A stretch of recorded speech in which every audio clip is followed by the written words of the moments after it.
Hey, I'm just really excited to jump back into this series today. This series that we started just a couple of weeks ago is called Wisdom for the Wilderness. Wisdom for the Wilderness. And we've covered a couple messages, and there's several more to come. But I just want to say this series is it is so near and dear to my heart. And I'm hearing from you that this series is really hitting home with where you're at and what you're going through. And see, and I've shared this, but last year during the fall, I went through one of the most spiritually dry seasons of my life. And I don't know kind of when it started, don't know when it ended, but it was tough. I know for me, I'd never seemed like God had been so far, and it never really felt like I'd been so close to just throwing my hands up and saying, God, I don't know if I can do this. And the problem was I didn't know what it was. I didn't know why it was. I had so many questions and so few answers. And it's just a very, very tough season. Well, a pivotal moment for me in that season was when someone gave me a podcast that talked about, the content of the podcast was about a very common yet often overlooked season when God comes into someone's life and brings kind of some development. And what they called this season, and it appears again and again through Scripture, they called it the wilderness. And so what I've done is I've tried to take my wilderness experience and then also what Scripture says, and it says a whole lot, and bring you wisdom from the wilderness. Wisdom so that you can navigate your own. Because here's what I believe. As I've been praying, I just believe that many of you are facing what we've been talking about. You're in a place where spiritual things have become a struggle. It's no longer easy to worship. It's no longer easy to show up and have time with God. It's become a struggle. It's also a time where you feel like dreams, you're moving further, not closer to them. Like I always thought we'd have this marriage, and it seems like it's going on. I always thought that I would be here in life, and it seems like I'm heading in the opposite direction. And then for a lot of you just feel stuck. You can't go back to what you used to be. You can't go forward to where you want to go. You're just stuck, and you don't know why. You just don't know why. And so I feel like this series is for you. It's tailored for you from the Word of God. And one of the things that we've used each week is something that I found so helpful. See, when I was in the middle of my wilderness, I didn't know what it was, and I didn't know how to wrap words around it. I didn't know if it was depression, oppression, something else, and it was just difficult. And so one of the things I wanted to do is help you by giving you something you could wrap your words around. And so we got this definition that I want to give you, and here it is. The wilderness is a season of God's development when His presence seems far and His promise is in doubt. So when His presence seems far, but His promise. So it's a season of God's development, meaning that God has authored this. And it's because He wants to bring some things out of you that you didn't realize you need or that they were in there. But it is a time when His presence seems far. I mean, you like reading the Bible is like reading tax law, and just worship sounds like just clanging noise. It's also a time when the promises that God made you, they're in doubt. You're wondering if this is going to happen, if I'm going to make it, if life's going to be what I thought God promised me it would be. And so the last couple of weeks, we've really focused on the word development. We said development, and this is about development.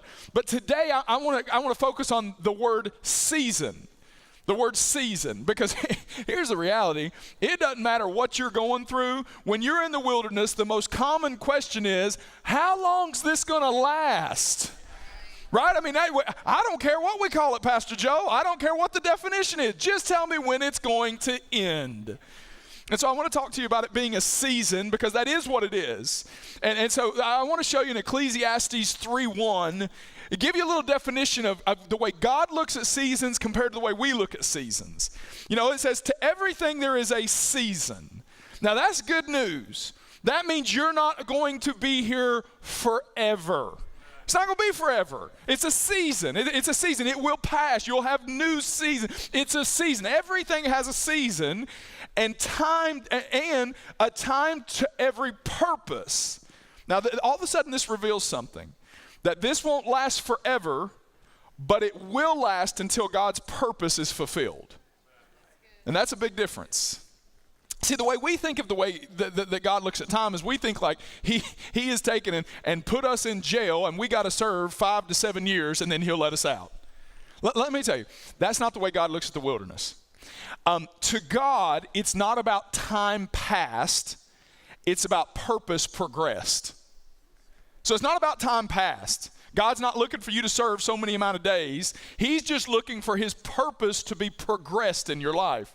And the truth is that he has estimated there's an amount of time needed to do that, but he's also, aware that you may lengthen that because of your unwillingness to participate in his wilderness. And so for God, it's not about time past. It's about purpose progressed. And to help you kind of really grasp this, let me say this. How many people here have ever cooked or eaten a turkey during the holidays? Come on, just wave at me. You have cooked one or you have eaten. I fall in the eaten category. I don't know that I've ever cooked one, but those of you who have cooked them, here's what you know is managing the temperature, the internal temperature of that bird is very important. Like you have a special little temperature gauge that gets put in the bird that and it pops out when the bird reaches a certain temperature or when it's ready.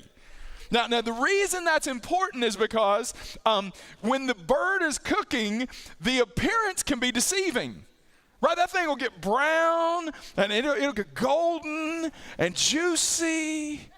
I was having a moment here. And like it will appear like it's done, ready to be served. But then you pull it out and you cut into it, it can still be raw. And if you cut into a bird and start consuming it before it's done, you are going to cause yourself some serious pain. And I bring that up because that's the way God looks at kind of what's going on in our lives. See, we look at it as we always measure the outside for readiness. God, I'm ready. God, I mean, when I'm looking at my clock, I'm ready for a husband, God, I look at my bank account, I'm ready for a promotion, we look at the outside and the appearance of things to decide when we're ready, but that's not how God looks at it. God has a gauge, and it's inserted into our hearts. And for God, it doesn't matter what the outside's doing. He's waiting for the heart to be ready for the next season. And as much as we love the outside, God is focused on the heart. And so this is what this reveals to us. And I'm telling you, this is a major truth. You need to get this. That means you cannot shorten your wilderness, but you can lengthen it. You can't shorten it. It's going to take a certain amount of time that God's estimated to fulfill his purpose. But by your unwillingness to participate, you can lengthen it. You can make it last so much longer than what it really needs to last. And so I've been giving you a lesson each week with these. This is the lesson for this message when it comes to the wilderness. Here's the lesson. Poor reactions always prolong the wilderness. Poor reactions, the way that you react to what God's trying to do, poor reactions always prolong the wilderness, always prolong the wilderness. And to help you kind of grasp this, I'm going to focus on this word reactions, because reaction is different than a response. A response is that I am intentional, but a reaction, it just reveals who I am. It reveals a pattern of thinking. It just happens. It just comes out of me. A reaction does. Like for example, this past Thursday, I walked into Kayla and my bedroom, and there's a reading chair there, and there's a table beside the reading chair, has some drawers. It's where I keep pens and notepad and things for when I read. And Sydney, our youngest, our 3-year-old, was playing around that area. And so I came over, and Sydney, she kind of played with her for a minute, and then she ran off. And so I noticed that she had gotten some pens and some highlighters and things like that out. And so I picked them up off the floor and I opened the drawer to put them back in the table. And when I opened the drawer, I jumped back, I screamed, and I stepped on this thing that was in the floor and hurt my foot. So like I'm screaming, like jumping back and hurting my foot all at the same time. Sydney had gotten up early that morning, went into the yard and got a bullfrog and put it in that drawer and left it in my bedroom. I'm telling you, she got this big old, so I opened the drawer and there's this big old, it scared the fire out of me. And now here's what I'm telling you. I didn't mean or intend to scream like a child. I did not plan out hurting my foot. I simply reacted. I just reacted. What was in just came out. And I say this humbling story to ask you this question. I wonder if your reactions in the wilderness are hurting you. I wonder if your reactions are hurting you. I wonder if things you're unintentionally doing are making you stay longer than God originally intended. I wonder if, and it's not, you're not thinking about, obviously you want to get out, but your reactions, the natural things that happen when you face difficulty, I wonder if those reactions are moving the finish line further for your wilderness. And so I want to explore that, and the best place to explore that is in the Bible's most famous wilderness. The most famous wilderness in all the Bible is the one that was endured by Moses and the children of Israel, or the Israelites. If you've ever read the story, it takes up most of the first 5 books of the Old Testament. Basically, if you're familiar, there was the children of Israel, the Israelites were a growing nation, but in slavery for 400 years to Egypt. And so they cried out to God for freedom, and God sent a man named Moses to come and deliver them and then lead them into a place called the Promised Land. So the whole plan was Moses is going to take them from Egypt, pass through a small wilderness, and let them into the Promised Land where they could be and serve God freely. Now the funny thing is if you've ever read the story, everything's about these 2 destinations. Everything's about from Egypt and to the Promised Land. But when you read it, what happens is this wilderness, this season in wilderness, it takes up most of the story. Matter of fact, if you read it, there are more chapters on the wilderness than either of those 2 destinations combined. And so what happens is that they get stuck out there. And so if you were to ask the average person, how long did God intend for the Israelites to be in that wilderness, the common answer you would get is 40 years. Because that is actually how long they stayed. But that would be a wrong answer. If I were to ask you how long did God intend the children of Israel to be in the wilderness, well, it wouldn't be 40 years. I'll show it to you. In Deuteronomy chapter 1, Moses is giving a speech, and he's recounting all the things that have happened in this journey. So he's giving a speech to the Israelites, and he's saying, I want to remind you what this journey's been like.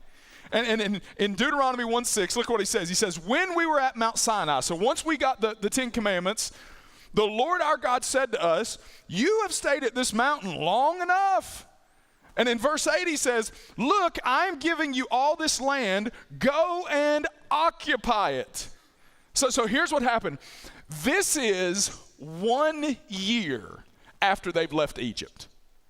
At 1 year after they left Egypt, God came to them and said, guys, you've been in the wilderness long enough, I'm giving you the green light, go into the Promised Land. So God's intent was 1 year. So they get to the edge of the Promised Land, and they send in some spies, and the spies come back and give them a report. And what they say is that this Promised Land has a ton of enemy nations in it. And we're going to have to drive them out, and we're going to have to fight for it. We're going to have to work for it. And the Israelites hear this, and they say, no, we don't want to do that. And they're poor. They react pretty poorly. If you read the whole chapter of Deuteronomy 1, here's what they did. They reacted by complaining. And then verse 28, they questioned God, and then they compared themselves, and then they feared, and then they doubted, and then they just refused to go in. So the spies come back and say, hey, it was time to go in. No, that we can complain about it, we question it, compare it, fear, doubt, refuse, we ain't doing it. And so what happens is that God observes their reactions. And he decides, I guess you're not ready for this Promised Land. And while standing on the edge of the season they'd always wanted, because of their reactions, God turns them around and leads them back into the wilderness. Listen, God intended them to be in the wilderness 1 year. Their reactions caused them to stay another 39 years. Just their reactions. this is what I'm trying to say. Reactions matter to God because they reveal the condition of our heart. See, responses, if we were to respond to God, we'd say, okay, what would God want to hear? And I'm going to put on the face and I'm going to say the right thing. But that's not what a reaction is. A reaction is, I see it and immediately it comes out. I see it and immediately it happens. Like for instance, it just reveals who we really are. And, a fearful reaction reveals a faithless heart. A disobedient reaction reveals a rebellious heart. Of course, no one intends to be rebellious, but yet we all at times are rebellious, and it's because it's a condition of the heart. And here's the scary thing, because they didn't intend to go walk around in the wilderness for 40 years. It just happened, just a reaction to this hardship. And here's the scary thing. Unfortunately, we are often unaware of the dangerous condition of our heart. We're often very unaware to it. And so the wilderness is when God helps us see what he's seen all along. Like I'll show it to you in Romans chapter 5, verse 3. Here's what it says. We can rejoice too when we run into problems and trials. So when we come into wilderness, we can be happy. Why? For we know they are good for us.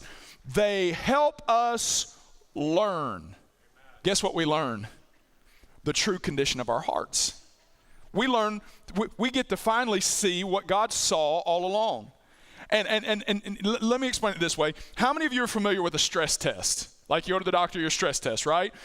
So if you go to the doctor, they put all kinds of indicators and diagnostics on you. You're all wired up. And then they often put you on a treadmill. And then they turn up and you're kind of walking on the treadmill. And then they turn it up a little more and and they're taking all these readings based on all these diagnostics. Now, here's the thing. What most of the time happens is you're sitting there walking and you're going, this makes no sense. What's the point in this? I haven't had any chest pains. I haven't had any issues. This doesn't make any sense. If anybody should know if I got a heart issue, it'd be me. After all, it's my body. I should know if I have a heart issue. And by now, they're tired of you kind of thinking and talking, so they've turned it way up on the speed and the incline, and you're sucking air and about to see Jesus, and you're really going after it, and they're getting the reading, and then the doctor comes in and says, okay, cut it, that's enough, and they let you they get you a Gatorade and set you down, okay? And then what happens is, the doctor, she comes and meets with you and explains the results. And so what she may say is she would sit down with you and she'd say, well, we wanted to put your heart under stress to see how it reacted. And the results of that reveal this: you got a blockage that's starting right here. And if this issue had remained undetected, it would be life-threatening. And so I'm going to prescribe this.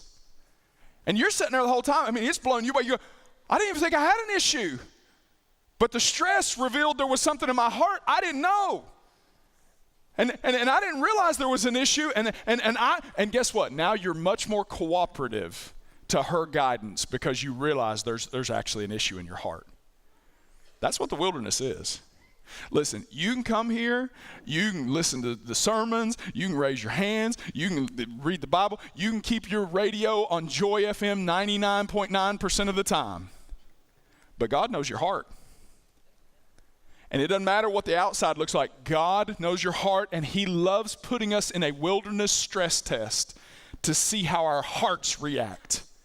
And what happens is when that hardship and that wilderness comes, all of a sudden some stuff you didn't realize was there starts to come out. You didn't realize that anger was there. You didn't realize that selfishness was there. You didn't realize that criticism was there. And all of a sudden it starts to show, but God's not showing you because he's displeased with you. He's showing you because he knows if you don't see it, this issue could become life-threatening in your next season. And so he shows it to you so that you can take his guidance and begin to walk it out. Now, listen, if you want to stop reliving your wilderness, you need to let God retrain your heart. Because you can stay in the wilderness. God's got all the time in the world. You can keep circling the mountain. You can keep reliving it. Or you can let him retrain your reactions. Let him retrain your reactions.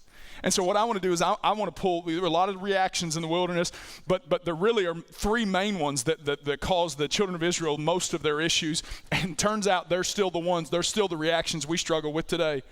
And so I'm going to give them to you, just these 3 reactions that the wilderness is trying to retrain. And if it would open your eyes, you could participate and take this guidance. You wouldn't lengthen your wilderness, you would shorten it.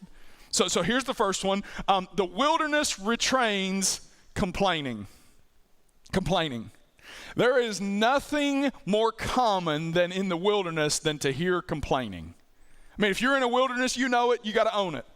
Oh, I can't believe this season I'm in. It's ridiculous. Could anything else go more wrong? I mean, if another thing happens, you don't understand how bad it, no one understands what I'm going through in the history of all human race. I am going through the worst time that has ever been in all my life. We complain. The children of Israel complained. It's so hot. There's no water. Where's the food? When we get in there, they just complain. You don't think about it. You just react and do it, right? And for the truth is, we're so used to complaining that we just do it. We don't even think about it. We don't. I mean, we've invented things just for complaining, like social media. That's the only reason that exists, I guess, anymore. Is just to sell you junk and complain. That's the only reason I can guess. Now, listen, we don't think anything of it. It's so natural. But God thinks a lot of it. As a matter of fact, here's what I want you to see this verse. It says in Numbers 11:1, it's talking about the children of Israel's complaining. Soon the people began to complain about their hardship. So what? Everybody does it. And the Lord heard everything they said. Every single word of it, God took note. You see, for us, the problem is we consider complaining like a misdemeanor. Not that big of a deal. But God takes complaining seriously because God takes complaining personally. It's so serious to God because it's so personal to him. See, when you think you're just complaining about the situation, that's not how God hears it. Look at what he says in a little later in Numbers 11. He says, you have rejected the Lord. Not this wilderness, not this desert, not this water. No, you've rejected the Lord who is here among you and have complained to him that you should have never left Egypt. You got to see this from God's perspective. God doesn't hear them complaining about it's hot. He doesn't hear them complaining about they don't have any water. He hears them complaining about him. Like for 400 years, they said, God, free us. They're complaining about being free. So God comes and provides it. And guess what? It wasn't enough. Because the moment they're free, they start complaining that they need water. And so God comes and provides it. And guess what? It wasn't enough. And so then they start complaining about food. And so God comes and provides it. And guess what? It still wasn't enough. And then they start complaining about protection. And so God comes and provides it. And guess what? It still wasn't enough. And after a little bit, it just becomes clear to God that no matter what he does, it's never enough. Listen, here's how he hears it. No matter what I do, I am not enough. And that's the way he hears our complaining. Listen, you're not complaining about a situation. You're complaining about a God who orchestrates situations. You're not complaining about no Wi-Fi and traffic and all this. You're complaining about the God who's provided and orchestrated those things in your life. See, the Greek term for complainer means one who is discontented with their lot in life. You know what that's saying? You're not complaining about your circumstances. You are complaining about the God who's orchestrated your circumstances. So God takes it very seriously. And that's why you can't move forward if your tongue is stuck in reverse. You'll just keep walking around that mountain. So I want to tell you how to retrain your complaining in the wilderness. Here's the first one. It's real simple, just 2. You need these. You need to control your crowd. When you're in the wilderness, you need to control who's around you. Look at what happened. Numbers 11:4 says, then the foreign rabble who were traveling with the Israelites. Let me tell you who this is. This was like an eclectic group of people who weren't Israelites. But they were with the Israelites in Egypt, and they just decided, you know what? I ain't going to stay here and be a slave. I'm going to follow them. And so there are Egyptians and Phoenicians and Babylonians, just random people, an eclectic group, and they just walk out. But listen, they're with the Israelites, but they haven't been given the promise of the Israelites. And so they're with them, and look what they do. All of a sudden, they start to crave the good things of Egypt. They're sitting around, you say, man, I miss Egypt. The food was good in Egypt. Man, the scenery was so much better in Egypt. Man, I miss that one song. What's that song they always sing in Egypt? Walk like an Egyptian. I miss that song. What is it? I miss that about Egypt. And look what happens. And the people of Israel also began to complain. Listen to me. You better be careful who you're with in the wilderness. Because you need people who will help you not to complain, not people who will help you to complain. And it's easy to complain in the wilderness. It's tough. You better be careful not to put people around you who want to amplify your complaints. Here's the second thing. You're going to change this reaction. You need to learn to confide in God. I want you to see this scripture. Look at this. So the people of Israel are complaining all the time. And so, Moses is their leader. And look, Moses was also very aggravated. Well, no duh. It's like he's pastoring a bunch of 3 million people that all they do is complain. And so Moses said to the Lord, why are you treating me, your servant, so harshly? Have mercy on me. What did I do to deserve the burden of all these people? And look at what else he goes. He goes, I can't carry all these people by myself. You're going to have to do something, God. And the load is far too heavy. If this is how you intend to treat me, just go ahead and kill me. Do me a favor and spare me this misery with these people. I mean, Moses had it up to here. Listen. So what's the difference in the children of Israel and Moses? What's the difference that God's frustrated with the children of Israel, but he's not with Moses? I'll tell you. The children of Israel complained about God. Moses confided in God. The children of Israel talked about everything that was wrong to each other. Moses took his complaint straight to God. God is not intimidated by your bad day. Matter of fact, when you come to him, it's a sign that you see him as the solution. One of the things, and I learned this in my wilderness. In my wilderness, prayer just became very difficult. It's very difficult. And one day, I just over weeks, this frustration and disappointment and being stuck just built up. And it's like my heart was burning. And I sat down and I felt like I was just sitting, and I'm just by myself in my office, and there's a notepad there. And I felt like the Holy Spirit just nudged me to write down what was in my heart. So I picked it up, flipped the page, and the top of the sheet reads, things I hate. And it was addressed to God. And it was about 12 bullets, detailed paragraphs of things I specifically hate about this season. It's much too personal to if I read it, you think, man, well, I don't know if he needs to be pastor anymore. It's like, and I wrote them out. I said, there it is, God. And the moment that I put the period on the last one, it was like peace came over me completely. Listen to me, God is not intimidated by your struggle. He wants you to bring him your struggle. God has no problem with you sharing your disappointment. God has a huge problem with you taking it to other people instead of him. And that's why he's got to retrain complaining. Look at this. This is the second one. The wilderness retrains self-centeredness. Because I'm telling you, going through a struggle, it all becomes about me. Look, this is just an excerpt from the quoting the children of Israel. Look at this. This is so funny. You grumbled in your tents and said, the Lord hates us, so he brought us out of Egypt to deliver us into the hands of the Amorites, which is an enemy, to destroy us. Where can we go? Us, me, we, I. Us, me, we, I. Us, me, we, I. Constantly. And you have some grace for them, because this is what we do. I mean, when you're in the wilderness, you don't want to celebrate nobody else's victory.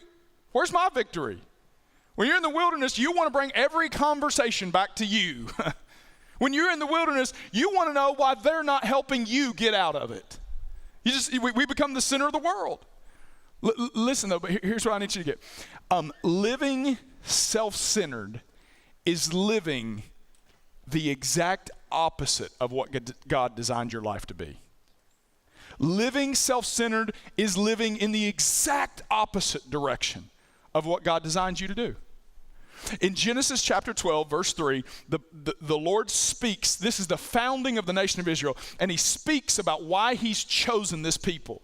And what he says is, I chose the Israelites because it was my intent that they would bless the world.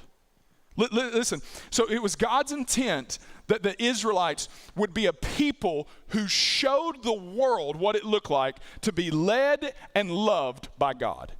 That was his whole point in choosing them, is he said, I'm giving you a purpose, and the purpose is the whole world would see how blessed you are, and they would want to come to me. And so this is literally, I mean, and I'm telling you, get into this, you can see God's plan. The promised land set between Egypt and Babylonia. And literally, it was the main trade route between the world's two superpowers. And so God's plan was to put the Israelites in the promised land.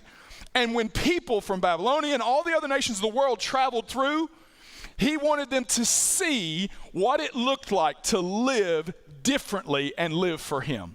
Like he expected those traders to be, to spend some time, and then when they would go to another nation, they would say things like, I'm telling you, I came through that Israel, I'm telling you, there's something different about those people. You don't have to lock your doors. They won't steal a thing from you. You don't have to, watch your back. They'll never harm anybody. You wouldn't believe these people, the honor that they have for their parents, the honor that they have for one another. You wouldn't believe the integrity they operate with. You wouldn't believe the generosity that they explain. You wouldn't see how they love marriage. And there's no adultery because they do not. I'm telling you, it's unbelievable. There's no idol worship. You see idol worship. They love this one true God. And I'm telling you what, that God loves them back. He has blessed everything they've put their hand to. And that was the message that was supposed to spread across the world. Listen, their purpose was to serve the world. Their reaction was to serve themselves. And you know why? What happened because of that? They were miserable because of it. Miserable. Because you will always be miserable until you live out your purpose. And during our wilderness, I wasn't alone going through it. Actually, a few weeks in, we realized Kayla was actually going through the exact same season. It was unusual. It never had that happen before. And so we started talking like, you're feeling this? Yeah, me. Yeah. When we realized that we were in the same season. And in the middle of it, we were supposed to go on a missions trip. And we just thought it was terrible timing. I mean, I'm dealing with what I've got going, and Kayla just feels like she's got such a heaviness she's been carrying. She's got no joy, and if you know Kayla, she's the opposite of that. And so we just thought, this is terrible timing. How are we supposed to pour out to other people when we feel so empty? And we were supposed to go to this other nation and train pastors and their wives. So we fly over there, and here's the thing, Kayla is a very open person. And I just kind of, I don't know, I can kind of grit and just, kind of do what I need to do and get through the tough time without kind of letting anybody in. Kayla's not like that. She's going through, she's going to tell you. And so part of me was concerned she's going to get up in front of these pastors' wives and they're going to be like, tell us, what do you love about ministry? And she's like, nothing. I don't like any of it. If you can do anything else, go do it. Get as far away from it as you can get. Thank you. I'm like, so I'm a little worried about the condition of my dear wife's soul at this time. And so we go, and the very first day, she's supposed to go with the pastor's wives. They break off, and I'm with the pastors. And several hours pass, and I'm wondering, like, well, nobody's broke out of there yet crying, so it's still okay, And it ends, and we all come back together in kind of a reception. And when I see her come out, like I'm anxious, like, how'd it go? Everybody still love Jesus, just that, I didn't know. But I'm telling you, when I saw her, I was shocked because I saw her smiling and just joy, and it's like she was glowing. And I said, hey, how'd it go? What was it? She said, it was incredible. She said, the best thing I've done in months. And what she went on to tell me is that she went in there with nothing, but she just decided, you know what? I'm going to pour into whoever's here. And she started encouraging them and praying for them and spending time with them and listening to them. And she said this, she said, the more I poured out, the more God poured in. Yes. Now, I'm just telling you, the key to your struggle is to serve someone else in theirs. The key to overcoming that struggle is serving someone else in theirs. Because I'm telling you, the wilderness, it's easy to be self-centered. It's easy to react it's easy to want to just only care about what you got going on and not. But I'm telling you, if you'll help someone else in their diagnosis, if you'll help someone else make their dream when yours is stuck, if you'll help someone else, you'll fund them when nobody's funding you. If you'll do that, God will pour in as much as you pour out. Because he's trying to retrain. He doesn't want you self-centered. He wants you serving in the wilderness. Now here's the last one. The wilderness retrains forgetfulness. More than any other instruction during their whole 40 years in the wilderness, the children of Israel are told this. They're told this. They say, do not forget. Like, I'll give you one example of it in Deuteronomy 4:9. Look at it. It says, just make sure you stay alert. Keep a close watch over yourselves. Don't forget anything of what you've seen. Don't let your heart wander off. I mean, it's almost weird. It's like, of all the instructions they're given, they are told again, don't forget. Don't forget what you've seen God do. Don't forget the miracles you've seen him do. Don't forget the provision he's made. Don't forget what he said to you. Don't forget, don't forget, don't forget. And you start to wonder, like, well, why is this the number one thing God keeps saying to the children of Israel? And one clue is this verse. It says, when we forget, our hearts wander. When you forget what God's done, you lose appreciation for how far you've come. And I'm telling you, this happened in their life. Do you know what happened for them? They started saying life was better in Egypt. They were saying life's better in slavery than out here with God. Why? Because they forgot how far God had brought them. If you're not careful and you forget what God's done in your life, you'll start to think your old life was good. And it wasn't. Not only that, when you forget what God's done in the past, your current issues seem insurmountable. How am I going to make it? We're done. We're through. This is not going, because you've forgotten God's got you this far. And I'm telling you, when you forget what God's done in the past, you have no faith for the future. No faith.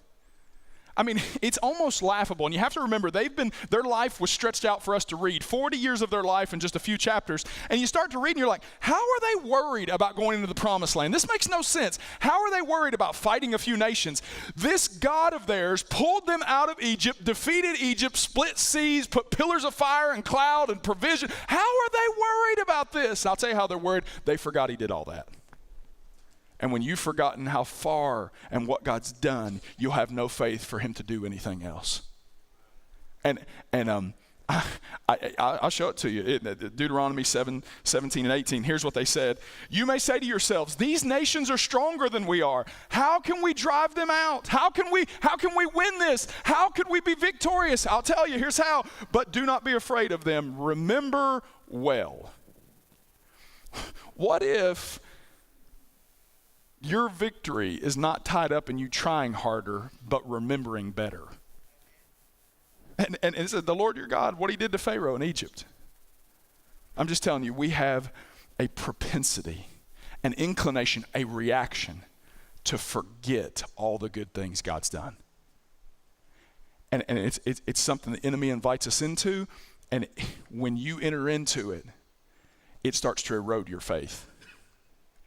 One of the things that I went, as I got out of the wilderness, I started asking God, like, why? Why this season? Why then? Why that way? And one of the many reasons God has shown me that I experienced a wilderness last fall was because I had gotten to a place where I was so focused on what I wanted God to do, I was ungrateful for what he had done. I just lived in a perpetual wanting God to do more. Just do more. I want some more progress. I want more. I want God more in our family, more in our church, more, God. And so what it looked like is for me, I became preoccupied with progress. I mean, I was never content. It didn't matter if something good happened, I needed something more. It didn't matter if God provided for that, I needed him to provide more. And it started to reflect in my prayers. God would do something, God would say, God, thank you for doing that. Now can you do this? I wouldn't even take a breath thanking God for what he did before I asked him for more. And so I'll tell you what God did. God said, you're addicted to progress? That's fine. I'll shut down every bit of progress in your life. And he shut down any moving forward until I found my gratitude in the wilderness. Sometimes God puts you in the wilderness so you can find what you lost. And so when nothing will move forward, you're forced to look behind. And over a period of time, I just start kind of thinking about all the good things God's done in my life. Start thinking about provision he made, favor, small things that used to mean the world to me, healings, protection. Just think. You'd be shocked if you took a few hours to just remember all God's done in your life, how much good you've forgotten. I started thinking about it. And then one day I got to remembering the cross. The thing about the cross is we're so familiar with it, we don't realize we've forgotten its impact. I mean, you see it wearing on the neck and screens, churches, buildings, you see it everywhere. It becomes a little vanilla. And so I just sat there and thought about Jesus carrying a 150-pound beam after taking 39 lashes. And then I thought about Jesus walking 4/10 of a mile through a city as people spit and insulted him, humiliated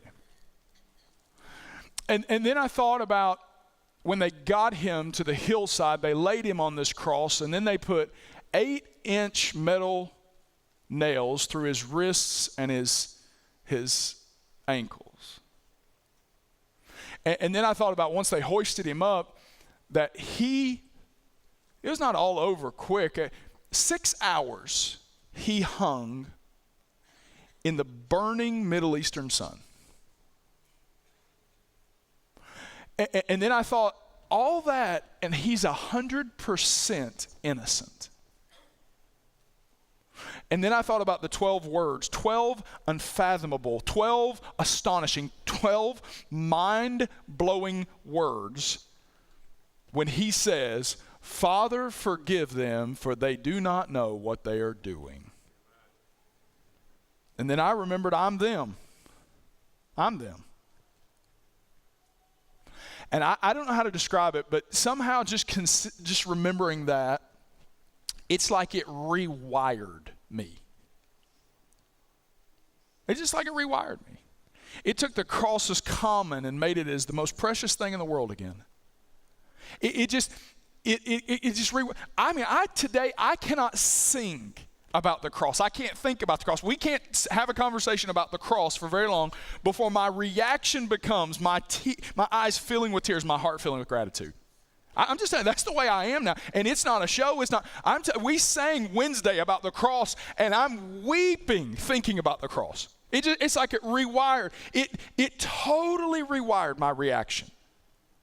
I'm going to say this. When I've remembered the cross, it made me perfectly content. It doesn't matter if Jesus ever does another thing for me. The cross is worth remembering, and I can have eternal gratitude for that. And so here's what I discovered. God gave me a wilderness to retrain my reactions. And what used to be a dissatisfaction has now been retrained to gratitude. I'm just telling you, there's not a Sunday I don't go home and say, God, thank you. I mean, the fact that you would let me do this for you, thank you. There's not a sermon I don't preach that, and some are better than others. I'm telling you that I don't say, God, it is a privilege. Thank you to serve you in this capacity. God, there's not a day that God, thank you for our kids' health. God, just the fact that they're healthy, thank you. There's just not a day. Just something rewired my reactions. God put me in the wilderness to do that. God has put you in a wilderness to do that.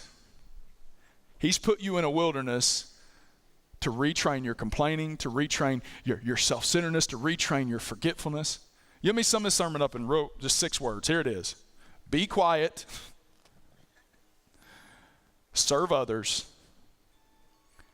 Worship more. You know what, that sermon's simple. Like, why didn't you do that up front? We could have all got to lunch earlier. Be quiet. Serve others. Worship more. And you'll navigate your wilderness just fine.